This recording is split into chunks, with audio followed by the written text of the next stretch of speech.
family. What's going on? I hope you're doing well. Thank you so much for joining me. I'm Deborah. This is Purusha Intuitive, and we are looking at the full moon astrology. So yeah, if you guys don't know, we're having a full moon on March 7th. It's in Virgo. And depending on where you're located, the timing is going to be different for everyone.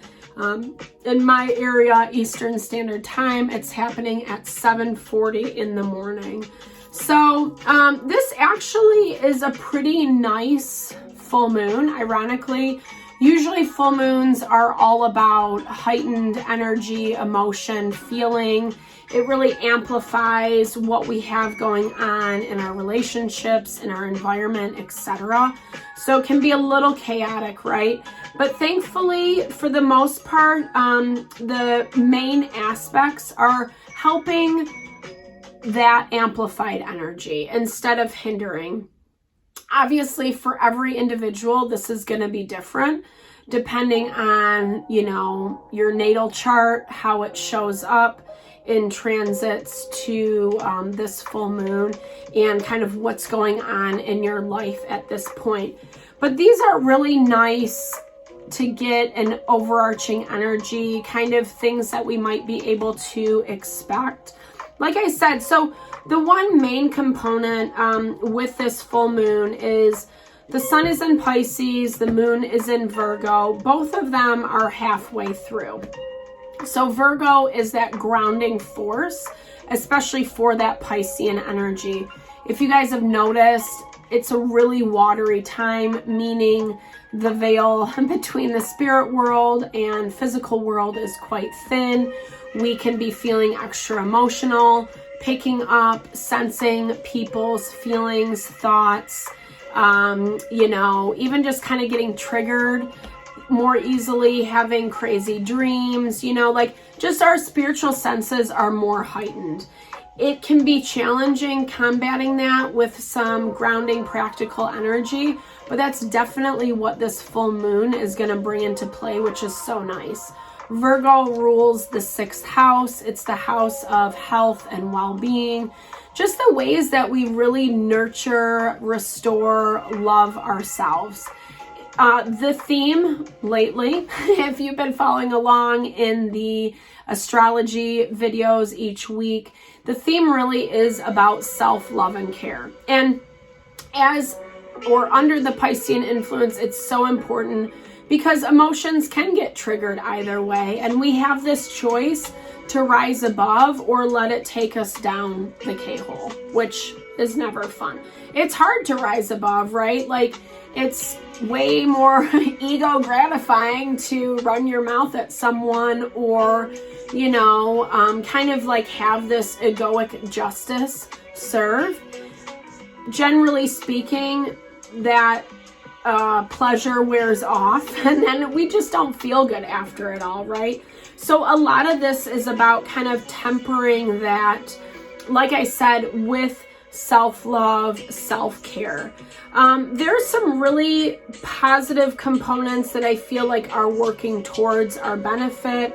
There is a positive influence on Uranus, which, for usually Uranian energy can be, okay, I clicked that. Sorry, guys. Usually Uranian energy can be a little off the beaten path, unexpected. It can bring in upheaval, lots of change. It does have that element of intuition to it, which is good to kind of have that heightened. It heightens our self-awareness and how we're showing up in our world. The beauty is it gives us the opportunity to work a little bit more creatively with the things that are happening in our environment, especially around things where there's a lot of resistance. Uranian energy gives us a sense of flexibility, being a little more open mind, new possibilities, new adventures, kind of charting new territory, so to speak. So I feel like that's really good. It can also encourage us to let our guard down I feel like that can be a blessing and curse depending on what you're having go on in your life. We want to make sure that we still protect ourselves from the people, places, and things that have kind of been bringing us down, or where we're not getting the best sense, the best vibe. So be really conscious of that. Like I said, in regards to the people that maybe you just don't trust 100% or really haven't earned that quite yet, no shade to anyone. We all have those types of people in our life. And that's why we try to rise above, right? And honestly, like the aspect for Venus, the quincunx to Venus, is going to help soften that energy. There is a need for love, affection, validation, affirmation. So be mindful of that in your own life, especially if you're looking for that validation, again, from the wrong people, places, and things. You will know if you have to chase after someone, or someone wants you to bend a knee to them, or whatever it is. It's gonna set off the little antennae, the red flags that maybe this is not the best idea. And so we really want to kind of be conscious of the places where we gravitate to more codependent behavior in certain relationships. That doesn't mean all of our relationships are codependent, but often we have a person or a group of people that we're trying to please or get validation from. And when we consistently don't receive it, if they consistently show up in the same way, that's what we really have to take note of. Not what we want from them, but how they are acting and behaving towards us. Especially with that Venus, because it's going to give us, this element of maybe giving people the benefit of the doubt. Venus is so loving and nurturing and understanding and supportive. And so her natural MO is, yeah, I get it. No worries, no problem. But if it's coming at the cost of you, that is where it's going to get a little dicey, because eventually, whether it's during this full moon season or a little further down the road, all that stuff is going to pile up, and there will be this element of combustion. So be really mindful of that. I do want to point out as well that in Libra, we have the fortune point and vertex point conjunct to one another. And this is really talking about how a lot of the situations in our life that have been building and mounting for however long in the past, they're going to start coming to head. And depending on the work that we've done, how we're showing up in these situations is really going to dictate the abundance that comes in for us. I feel like this is an incredibly exciting energy. It's a rebalancing of the scales. So if you've been getting the short end of the stick, but still putting in the work, it talks about how you're going to get that blessing. You're going to receive that abundance. It is coming in. Obviously, if you're on the other side of the scales, not so fun, but it is karma in some ways. I do feel like the fortune point does deal a lot like, what you reap or what you sow, so shall you reap, right? So again, not to throw shade at anyone, I look at things through the lens of our growth, of our evolution, what is going to make us the highest and best person, the most successful in our life. It's not easy, right? Like, we come into this world, we have certain woundings and triggers, and we have to deal with the shit show of life. It's not easy. But there still is this level of integrity that if we bring it to the table, that's really where we're manifesting our abundance, where we can enjoy what we're bringing, what we're experiencing in our world. There's nothing worse than busting your butt to, make X amount of dollars, hit this point in your career, have that home, have that family, whatever it is you're desiring, just to be like, I'm not happy because we didn't take care of ourselves. We didn't tune in, or maybe we were just trying to keep up with the Joneses, etc. This these last couple of years, especially with all the shakeup in 2020 on, it's been this rebalancing. I keep thinking of it like a snow globe, you know? It's shaking the pot. Is that right? I don't know. Stirring the pot. That's the tension, right? When someone stirs the pot. But yeah, just like shaking things up and then kind of seeing where they fall. And we have this opportunity to kind of readjust our habits, our patterns, our behavior accordingly. So the other thing I want to point out that is, you know, as I see it, it's a positive aspect, is that Jupiter and Chiron are conjunct as well. So it just confirms a lot of what I was just saying. Chiron is the wound healer. It helps us through our growth and evolution. And Jupiter is the planet of abundance. So again, confirming that with Mars in Gemini, if we can gracefully, intelligently work with the duality that is present in our life, if we can overcome those things, then it's going to be like popping bottles of champagne, right? No, I don't know. I wish I was a little more hip and I could say things cooler, but I think you guys get it, right? So like I said, water energy is the dominant for this full moon. No surprise. It's a blessing. It's going to help us really sense into our environment, the things that need changing and adjusting. And that especially is about where we are putting our time, our energy, our intention.